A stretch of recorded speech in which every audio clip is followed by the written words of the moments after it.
स्वः तत्सवितुर्वरेण्यं भर्गो देवस्य धीमहि धियो यो नः प्रचोदयात्। आज का विषय है शाही परिवार के लोगों का भूत संपर्क। आइए इसे विस्तार से समझते हैं। इंग्लैंड के राज परिवार में अशरीरी प्रेतात्माओं के अस्तित्व का चिरकाल तक अनुभव किया जाता रहा। इस संबंध में डॉक्टर लीस की लिखी वे पुस्तकें न केवल मरणोत्तर जीवन पर प्रकाश डालती हैं, वरन राज परिवार को इस प्रकार की क्या अनुभूतियां होती रहीं, इसकी भी चर्चा करती हैं।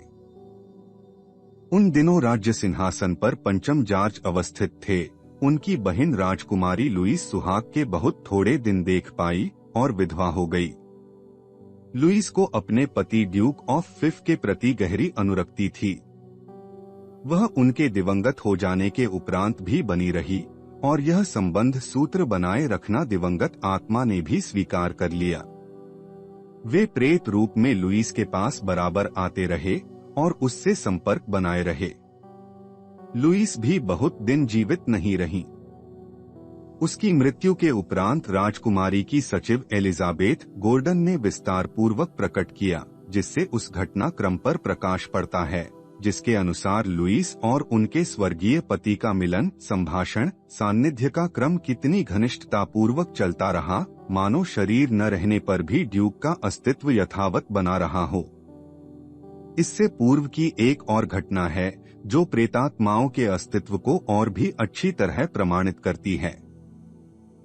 सम्राट एडवर्ड सप्तम की पत्नी महारानी अलेक्जेंड्रा प्रेत विद्या पर विश्वास करती थी और जब तब मृतात्माओं के आह्वान का प्रयोग किया करती थी। एक बार ऐसे ही प्रयोग सेयांस से इन्हें संदेश मिला, जिसे एक तरह का विस्फोट ही कहना चाहिए। उन्हें प्रेत द्वारा सूचना दी गई कि सम्राट एडवर्ड अब कुछ ही दिन जीवित रह सकेंगे, उनकी उसी कोवे में मृत्यु होगी जिसमें कि वे जन्मे थे। महारानी उन दिनों विंडसर प्रासाद में थीं। उन्हें समाचार मिला कि सम्राट कुछ साधारण से अस्वस्थ हैं, पर चिंता जैसी कोई बात जरा भी नहीं है, तो भी महारानी का समाधान न हुआ। वे दौड़ती हुई पहुंची और देखा कि एडवर्ड बेहोश पड़े हैं। रानी को देखने के लिए उन्होंने आंखें खोलीं और प्राण त्याग दिए। एडवर्ड की आत्मा का अस्तित्व मृत्यु के बाद भी अनुभव किया जाता रहा। उनकी एक अंतरंग मित्र थी, लेडी वारविक। कुछ दिन प्रेत विशारद एटा राइट के माध्यम से वे लेडी वारविक पर अपना अस्तित्व प्रकट करते रहे। इसके बाद उन्होंने सीधा संपर्क स्थापित कर लिया।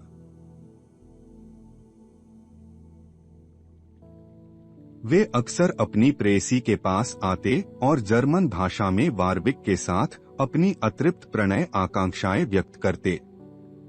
स्पिरिचुअलिस्ट एलायंस अभी भी एक ऐसी घड़ी ऐतिहासिक सुरक्षा के साथ रखी हुई जो मरणोत्तर जीवन के अस्तित्व की मान्यता पर राज्य परिवार की स्वीकृति का प्रमाण देती है। यह घड़ी महारानी विक्टोरिया ने इस चक्र की सदस्या कुमारी जॉर्जियाना ईगल को उनके प्रेत आह्वान की यथार्थता अनुभव करके भेंट में दी थी। कुमारी ईगल ने महारानी विक्टोरिया के सम्मुख प्रेतों के अस्तित्व और आह्वान की प्रामाणिकता के ऐसे अनेक सबूत पेश किए थे, जिनके कारण विक्टोरिया को इस तथ्य पर पूरी तरह विश्वास जम गया था। सन 1601 में महारानी विक्टोरिया की भी मृत्यु हो गई। प्रेत आह्वान संस्थान ने उनके साथ भी संपर्क बनाया। संस्थान की संचालिका एटा राइट ने एक दिन स्वर्गीय महारानी की आवाज प्रत्यक्ष सुनवाई तो सभी सुनने वाले अवाक रह गए। महारानी विक्टोरिया का मरणोत्तर जीवन पर प्रगाढ़ विश्वास प्रख्यात है। वे 1816 में जन्मी। 18 वर्ष की आयु में सन 1837 में राजगद्दी पर बैठीं। 3 वर्ष बाद 1840 में उनका विवाह हुआ और कुछ वर्ष बाद ही वे विधवा हो गई। महारानी ने अपने स्वर्गीय पति प्रिंस अल्बर्ट से संबंध स्थापित करने में सफलता प्राप्त कर ली। इस कार्य में उन्हें लीज और जॉन ब्राउन नामक 2 प्रेत विद्या विशारदों से बड़ी सहायता मिली, स्वर्गीय अल्बर्ट जीवन काल की तरह मरने के उपरांत भी महारानी को प्रत्येक कार्य में परामर्श और सहयोग प्रदान करते रहे। विधवा रहते हुए भी उन्हें सर्वथा एकाकीपन अनुभव न होने देने के लिए स्वर्गीय आत्मा उनके साथ घनिष्ठ संबंध बनाए रही। अल्बर्ट अपनी सूक्ष्म सत्ता को स्थूल रूप से प्रकट करने के लिए डी ब्राउन के शरीर का सहारा लेते थे। जो कहना होता वे उन्हीं के शरीर में प्रवेश करके कहते। महारानी नी लीज के प्रति बहुत कृतज्ञ थीं, जिन्होंने ब्राउन के रूप में एक अधिकारी माध्यम लाकर उन्हें दिया था। प्रेतात्माएं हर शरीर के माध्यम से अपना अस्तित्व प्रकट नहीं कर सकती। उसके लिए उन्हें अधिकारी व्यक्ति चाहिए। इसके लिए मी ब्राउन सर्वथा उपयुक्त प्रमाणित हुए। लीज द्वारा उपयुक्त माध्यम की व्यवस्था की थी, सो इस सहायता के बदले में उच्च राज्य पद देने का प्रस्ताव कई बार किया, पर लीज ने उसे सदा यह कहकर अस्वीकार कर दिया कि आत्मिक जिम्मेदारियों का बोझ इतना अधिक होता है कि उसे वहन करते हुए लौकिक कार्यों को ठीक प्रकार नहीं किया जा सकता है। दोनों में से एक कार्य ही प्रमुख रह सकता है। राज्य पद न लेने के इस तर्क को महारानी ने उचित समझा और उनसे इसी स्तर का सहयोग लेती रहीं। महारानी विक्टोरिया को अपने स्वर्गीय पति का सहयोग हर कार्य में अभीष्ट प्रतीत होता था। उनके परामर्श की उन्हें निरंतर आवश्यकता अनुभव होने लगी। परोक्ष संदेशों के अधूरेपन और संदेह की आशंका रहती थी। अस्तु ब्राउन के शरीर माध्यम से प्रत्यक्ष संदेशों के आदान प्रदान की आवश्यकता अनुभव की गई। इसके लिए ब्राउन के शरीर और अल्बर्ट की आत्मा का समन्वय ऐसा उपयुक्त सिद्ध हुआ कि महारानी के दुखी जीवन में उपयुक्त सहारा मिल गया और वे इतने से भी बहुत हद तक अपने भार में हल्कापन अनुभव करने लगीं। ईश्वर की इच्छा प्रबल ठहरी। जॉन ब्राउन का भी स्वर्गवास हो गया। महारानी विक्टोरिया को इससे बड़ा आघात लगा, मानो उनका दाहिना हाथ ही टूट गया हो। जॉन ब्राउन की सुंदर सी कब्र पर महारानी विक्टोरिया के यह उद्गार लिखे हुए हैं।